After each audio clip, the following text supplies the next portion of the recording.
There's some simple realities about living in Puerto Rico, and if you've just moved here, you better get onto these pretty quickly because you're going to have a bad time. So, I'm going to show you a couple of things. Number one, do not rely on Liberty Internet. Get Starlink. Trust me on that. Don't slump with Liberty. Get Starlink because no matter what, you're always going to have an internet connection as long as you have power. Number one, get Starlink. Don't waste your time with Liberty. T-Mobile 5G, yeah, but at the end of the day, if there's a major disaster, that T-Mobile 5G is going to be absolutely inundated. And what they say about Starlink, it's not true Starlink connectivity. Not like having a proper dedicated Starlink dish. And at like, what, $75 a month? Well worth it. Next one. Get a water tank. This here is the one I'm just about to install. 300 gallons. You know, put it up on my roof. You need a water tank, get it with a pump, and then ideally you get it with a pressure tank as well. Materials-wise, you can get away with under $1,000 to get all the materials you need. Then you just need to either install it yourself or get someone like me to install it for you.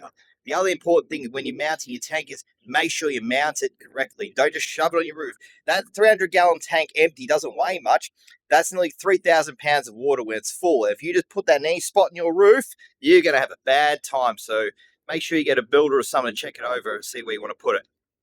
Run your hot water on propane. Mare make awesome heaters. Just get propane. You'll save a boatload on energy. And also when the power goes out, as long as you got water, these things are all going to work. And even if the water goes out and you got power, well, guess what? You can still power it up and run it.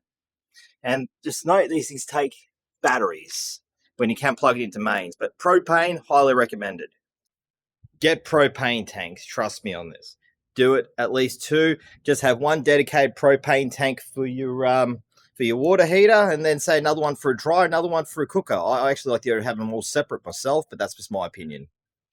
Get a propane dryer, one that runs on propane. Thank me later because you'll save a whole boatload on your electricity costs too. And at the end, if your power goes out and you've got a good backup system, you can still run this actually and do drying. I highly recommend it. But I wouldn't even bother with an electric dryer unless you really need to have one. Also, I recommend having a propane oven even as a secondary because, again, if the power goes out and you've got propane, you can cook, and honestly, even a big 100-gallon tank will last you months. Just as an FYI, we use the dryer nearly daily.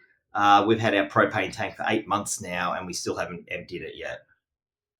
Last but not least, this is my power backup system. So when the lights go out, we can fire the house up. So I have here 6 cheap Walmart batteries I picked up over the last couple of years. It's running in 24 volt, which runs a split phase inverter. I can run up to 2,500 watts of appliances, which is not a good idea, mind you. It's just too much.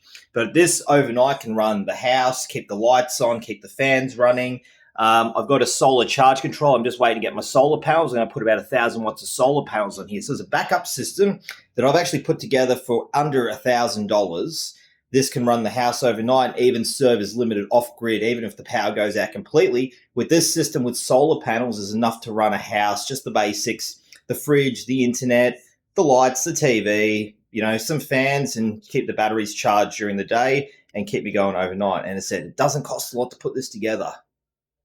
Here in Puerto Rico, there are tons of solar and water energy companies and water companies that want to sell you backup systems, and they charge you some stupid exorbitant pricing. It's criminal some of the pricing these guys charge.